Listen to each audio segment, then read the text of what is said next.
Took me a while. The engineer lay splayed out on the ground, his body trembling violently. Edgar shoves a bottle up his nose, squeezes, and the engineer shudders violently, then the trembling begins to subside.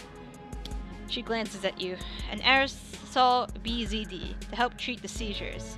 Bannock was kind enough to include it in his goodie bag.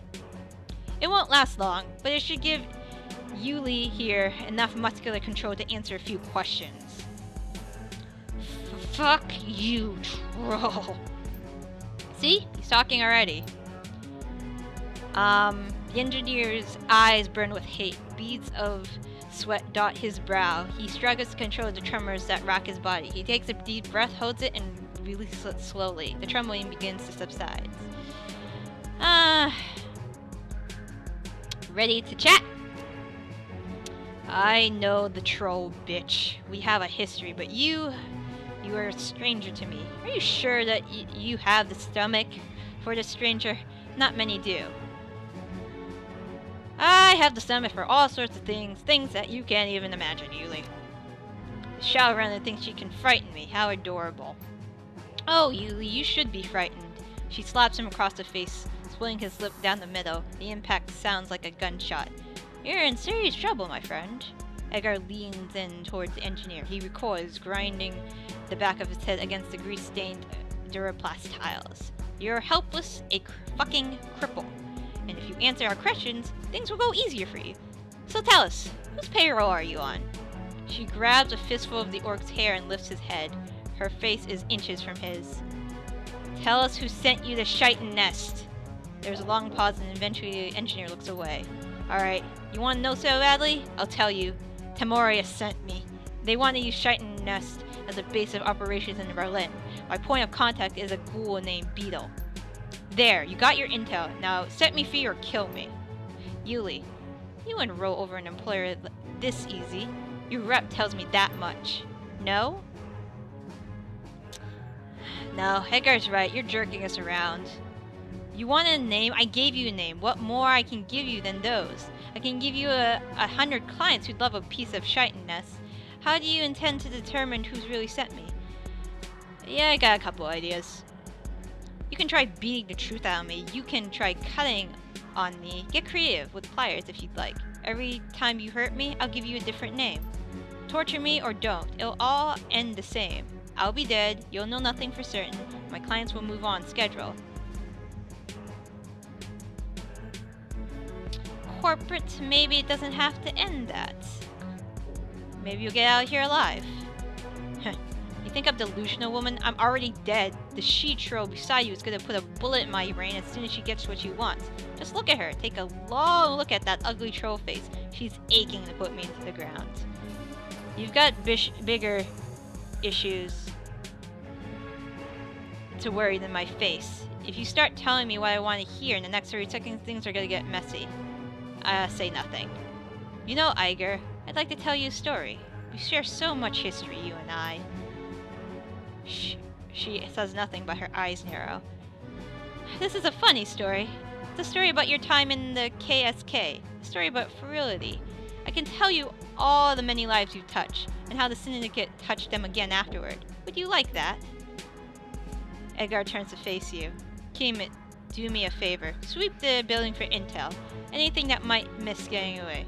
I'm on it. Take care of our friend here. Don't worry, I will. Intel, intel, intel, intel. Alright, what we got? Corpse. The corpse of a guy. Broken face of a man. Twisted in a macrame smile. Judging by the shape of his face, the ganger's head you expect is fractured in 3 skulls. The center of the forest is gruesome, looks soft, their skin stretched between shards of bone. Looking up, you can see a smear of gore on the door in the room you found him. Invitation clear. Man bashed his own head to try to get out. He did it with a smile on his face. His hands are barely broken. You've seen sorts of injuries fit, but none are just severe. He punched something hard. Huh. Alright.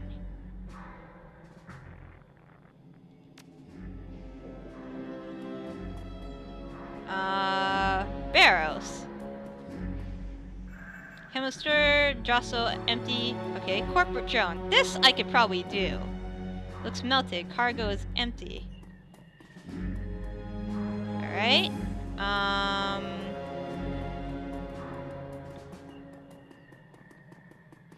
I'm gonna look around, see if there's anything I missed. Alright, so there's the drone, there's the ledger. Oh, ledgers. Leaf through the pages. Overflowing handwritten tests. You don't like it. It's Scandinavian. Well, you can't read the arrangement. Some text tells you it's an address book. Pocket and move on. Alright. Forklift. Forklift is flat. Looks unused in years.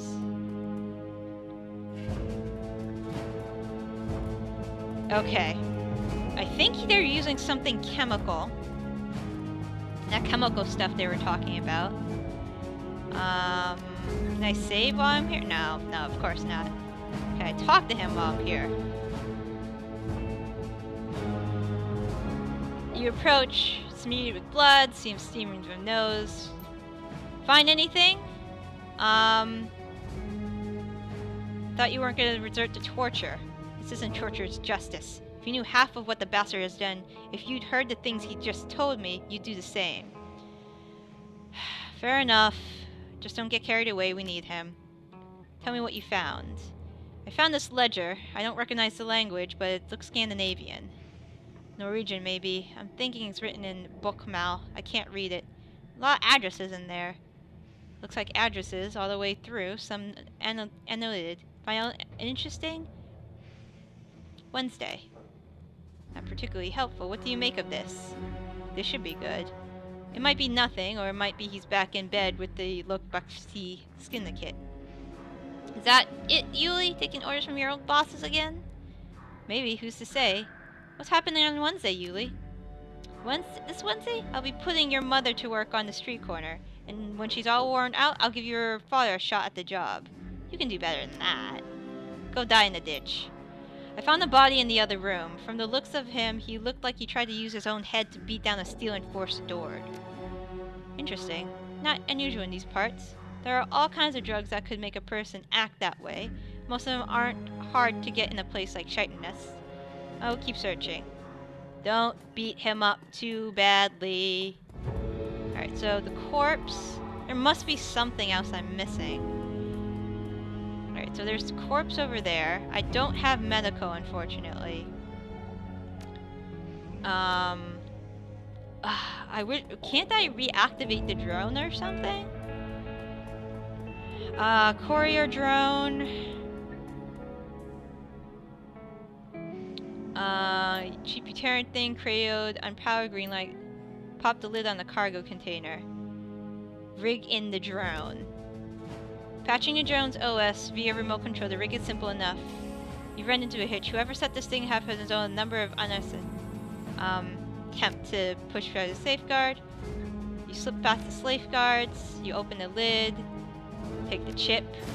Pop the chip in your pocket. Hissing sound comes deep within the drone. Ow! Thermite. Low drone is a molten wreck. Alright, so I was able to grab something from it.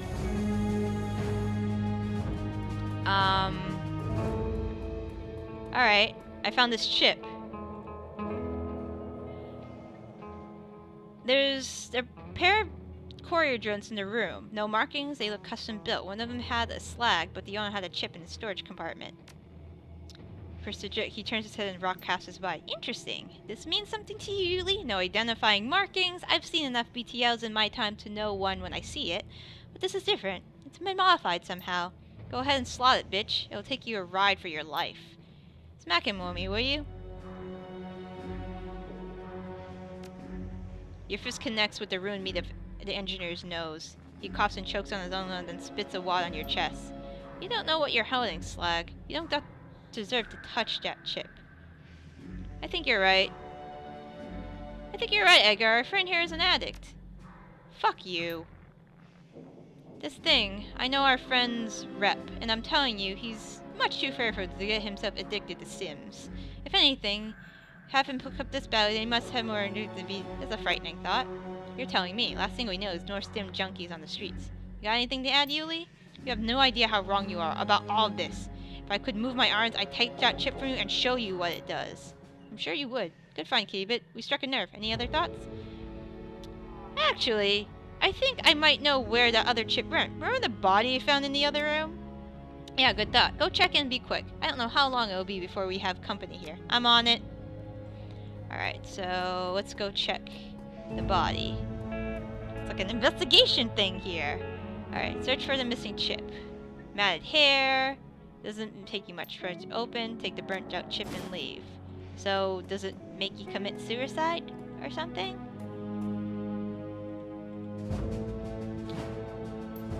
Here's the melted sim chip. I pried it off of the melted plastic. I've heard of these things before. Single-use stims designed to self-destruct when slotted. Keeps the customer from reusing the same BTL over and over again. I say you found our missing chip. This isn't a BTL. It doesn't make you cave your own skull in. You don't know a damn thing. You know, you'd love to get your hands on that chip Edgar's holding. If you can move your hands, that is. Hatred burns into the engineer's stare. He struggles to rise from the floor. By a few seconds of ineffectual thrashing, he gives up. You really want this thing, don't you? It's this junkie behavior. Whatever this thing is, you're hooked on it. This chip is everything, everything. It's worth dying for. I was ignorant once like you, but then my eyes were open and I saw the chip. Slot one and you'll become a god. I, too, was a skeptic. Then the wolf caught me, and the raven opened my eyes, and now I can see. Give me the chip. It promised me I need it. Tell us who you're working for. It's all yours. Winter Night. Edgar speaks. Never heard of them. Of course you haven't, bitch. If you had, you'd already be dead. They don't leave loose ends. They have the money, Shitro. Money and influence enough to put the syndicate to shame. Even I cannot say how much. And I do that what I've seen just at the tip of the spear. Alright. Let's say you're telling the truth, and some secret society is behind this. What do they want with Shiden Nest? They don't want me to tell me these things. All I know is that they want to store things here. Crates shipped from all over, no cargo inspections, no traces back to them. What are they shipping? Weapons, drugs, more of these BTLs? You think that I asked him? It's not my place to know. All that I know is it was promised to me. Now give me the chip you promised! She promised you the chip. She puts a knife from her belt, and serrated edge glints in the light. I, on the other hand, didn't offer you a goddamn thing. Maybe we should just let him slot the thing. Not unless he sweetens the deal. You hear that, Yuli? I'll give you what you want, but you need to make it worth my while. I have stashed here in the warehouse, a custom rifle. It's all yours if you give me what's mine. I could use a new rifle. What do you think, Fearless Leader? Deal. Once we know where the stash is, give him the chip. Over there in the corner. There's my duffel bag under the floor face. Now give it to me. Alright, Yuli, it's all yours. Nothing happens. What have you done? Why don't I feel anything? Sorry, Yuli. I guess the cyberware deactivator shut down your chip jack, too. Somewhere in the back of that adult skull, I'm sure that you probably knew that. But then, hope springs eternal, doesn't it? Instead I'd give you the chip, I never promised it'd work. I'm gonna kill you, do you hear me? I'm gonna rip out your spine! Good luck with that. The yonder bulge and he beats back his head against the floor. He opens his mouth to speak again, but the only sound that comes out is a gurgled scream. Something's wrong. Look at his hands. The orc's mouse-spec cyber arms are twitching. His fingers move on his accord, withering aimlessly. How long is that cyber deactivator supposed to last? Longer than this. I'm gonna kill Bank when... Oh, boy. Whoa, step back. Way back. Yep. His employer's Winter Night. They must have planted something in him. Yeah, and judging by the way he reacted, he didn't know what they'd done. They must have thrown it in while he was getting other work done. I'm willing to bet if he hadn't used a cyberware deactivator on him, he would have gone up before he had the chance to spill any names. If we're looking for proof of his employer, I think that was that. Yeah. Now we know who to warn the Flux State about. Let's grab the rifle and where to go. Alright, so floorboards. Here, it's all yours. Her eyes goes wide. When he said it was custom, he wasn't kidding. This is a Starg CSL, multi-weapon system, a very nice and expensive piece of hardware. He would put a lot of aftermarket work into this. I don't even recognize some of the accessories he bolted onto this thing. You feel comfortable using it? Yeah, I do. It looks like after all market mods, more or less, it's locked into the right assault rifle configuration. But that's alright. I've been looking into a nice mid-range weapon. This will do nicely. Alright. Lead the way. I'm right behind you. Alright, time to go home. There's no way we can take on Winter Night if they did that. It's just 2 Shadowrunners. I'm done! She's done! We're all done with this bullshit.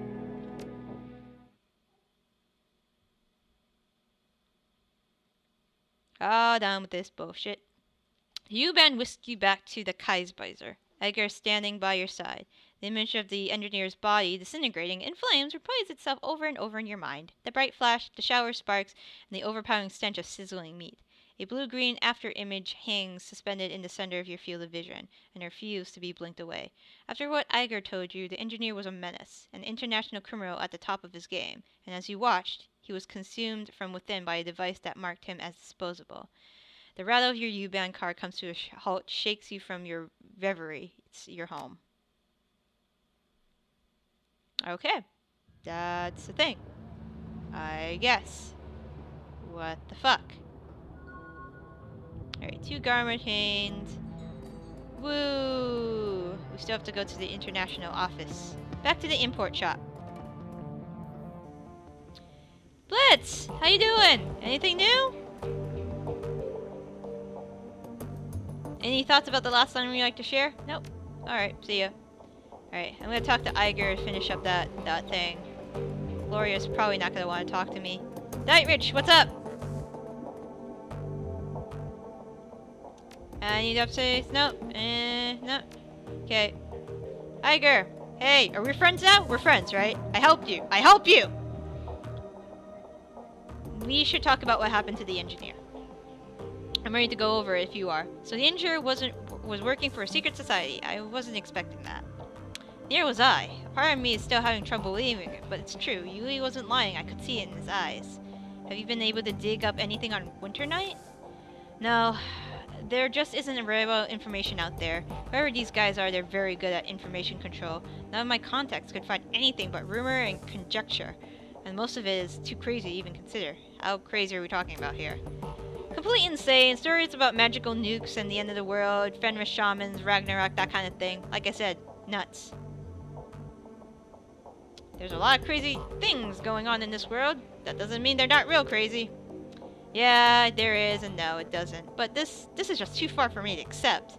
It's far more likely they'd release these stories themselves to throw people off of what they're doing.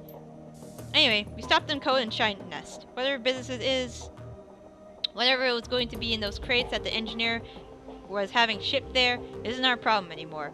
Kai's Bowser is safe. On the front, that is. I hope you're right. Chin up, fearless leader.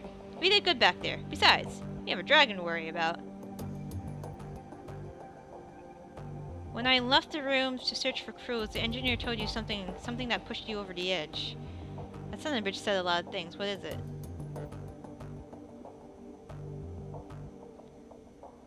Oh, nothing. I just wanted to thank you for knocking him down the peg. He did mean that, didn't he? You're welcome, Fierce Leader. It was my pleasure. I don't have a follow-up, just expressing my appreciation. Oh, okay, thank you, Kavit. Was there something else we could ask about? Have you got a chance to play with the rifle from the engineer's stash? Oh, it's a beautiful piece of engineering. Shoots straight, got good stopping power, holds a big magazine, really nice guns. You mentioned a bunch of aftermarket mods when we found it. Have you figured out what they do yet? Just one.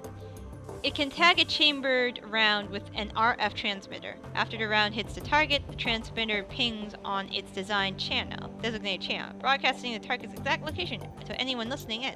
In layman's terms, you can use this thing to mark a target. There's cyberware that does the same thing, and deckers do it all the time, but this is the first time I've seen this kind of functionality in a rifle.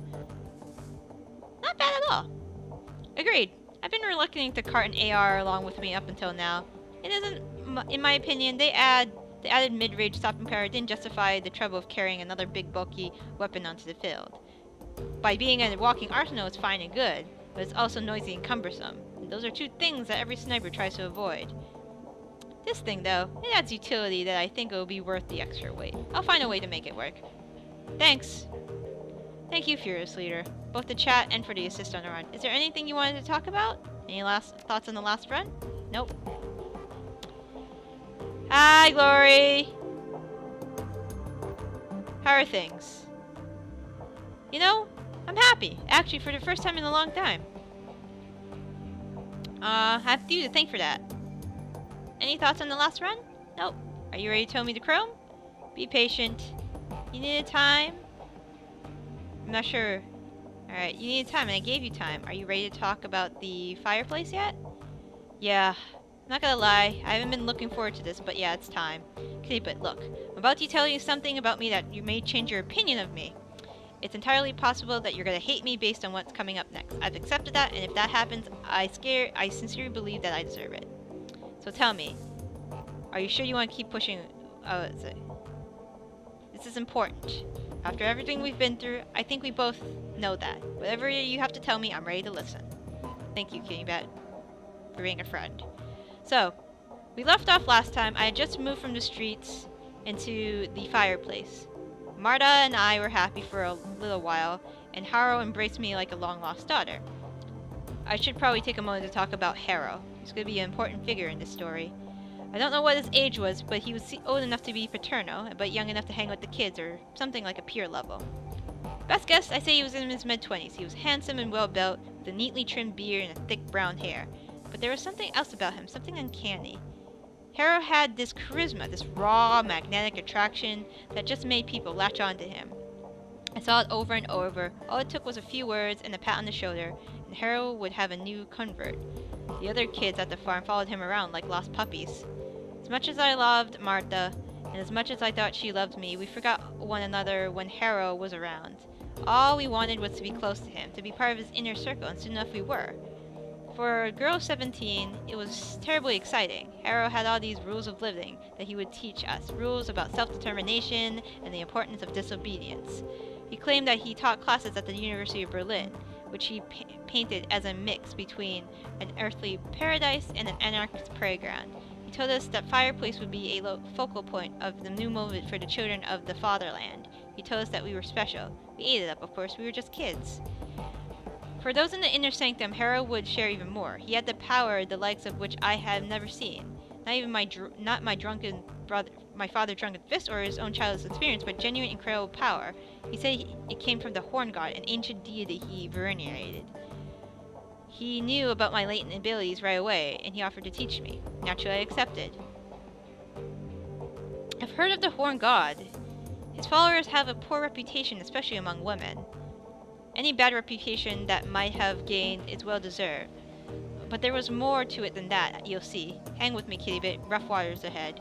So I became Harrow's apprentice. He taught me to channel magic and summon spirits. He taught me rituals and pagan traditions, Machiavellian philosophy and Nietzschean ethics. Above all, he taught me to connect with his horned god, and through it I learned power and arrogance. And it was all downhill from there. Next few years, I lived at the fireplace as Harrow's enforcer and right-hand girl. I was also his sometimes wife and concubine. But that was a distinction that I shared with all the girls in the commune, including my beloved Martha. I came to learn that she had been his long before she met me. And by that point, I didn't care. I'd embraced the rules of living. I was Harrow's creature through and through. I didn't ask questions, I walked the path that was in front of me. Other fun facts about those years, I learned cruelty. I had power now, and my new idol encouraged me to use it. Harrow did the same. Any children who didn't pull their weight were subjugated to my tender mercies. I was anything but tender. I took what I wanted rather than asking for it. I liked it. It was fun. I also came to learn Harrow's horn god was not the Eichenfreude worship by the throwback cults across Germany. It was certainly a god with horns. It came altogether from different tradition. Care to hazard a guess? The devil? In a magically active community, we refer to it as the adversary, but yes, same being, more or less the same. So my idol, the ancient deity that was feeding me my power, was the antithesis of everything that was right and good. And you know what? I didn't care. In our time together, Harrow and I committed more atrocities than I could count. At this point, I was all into his I was onto all of his tricks. I knew that the fireplace was nothing more than a honey trap, carefully designed to lure local kids into my master's clutches. I knew the kids who seemed resistant to Harrow's brainwashing techniques would wound up fertilizing the garden. I knew that Harrow's entire manifesto was bullshit. I knew that through it all, Harold and the adversary were laughing because I was laughing there beside them. I don't want to pin the blame of my decision on anyone but me. That said, I would like to posit that my father's connection to Cruise-Ritters might have helped played into my willingness to serve the adversary. In my warped, indoctrinated little brain, I equated the church with evil. So, the opposite of that, I figured, had to be, well, if not good, then not totally bad. My new deity was the definition of bad. Serving it made me bad. End of story.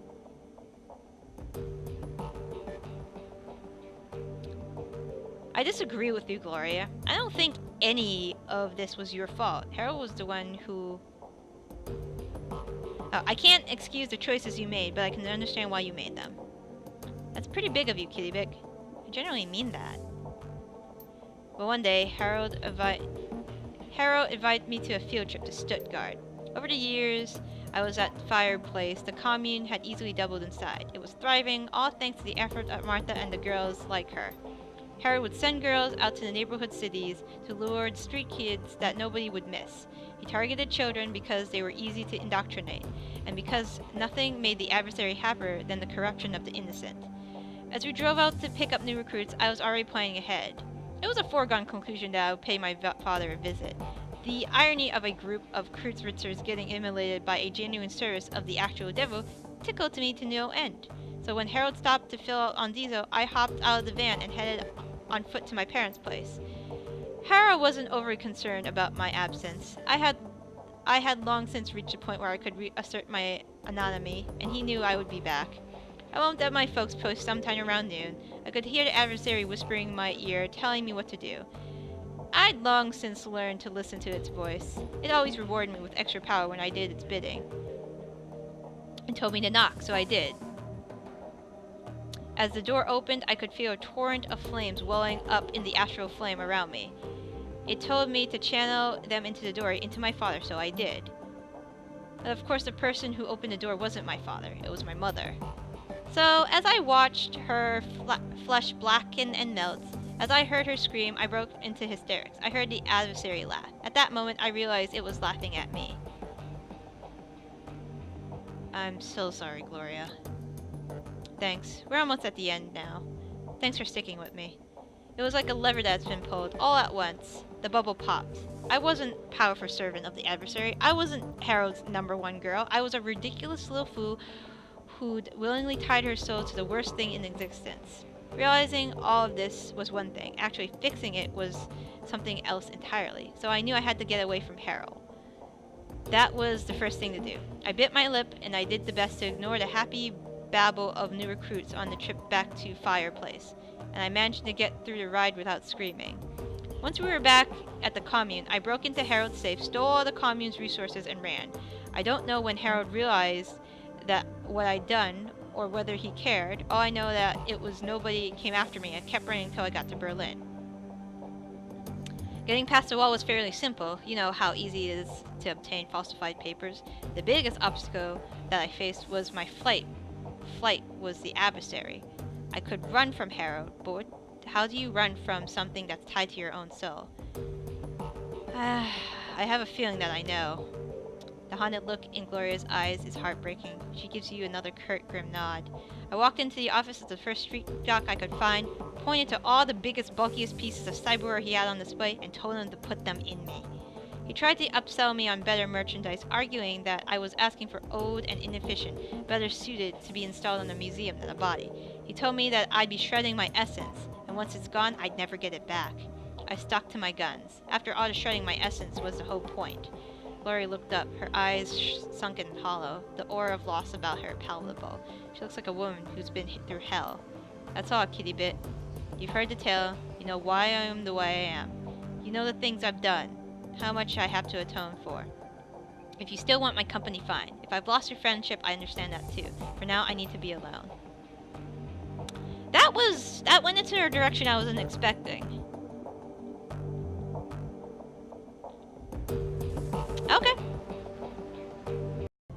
Alright, Gloria. Picking up where we left off.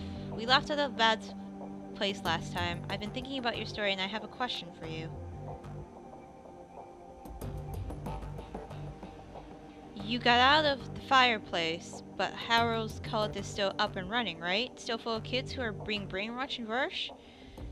So, shouldn't we do something about it?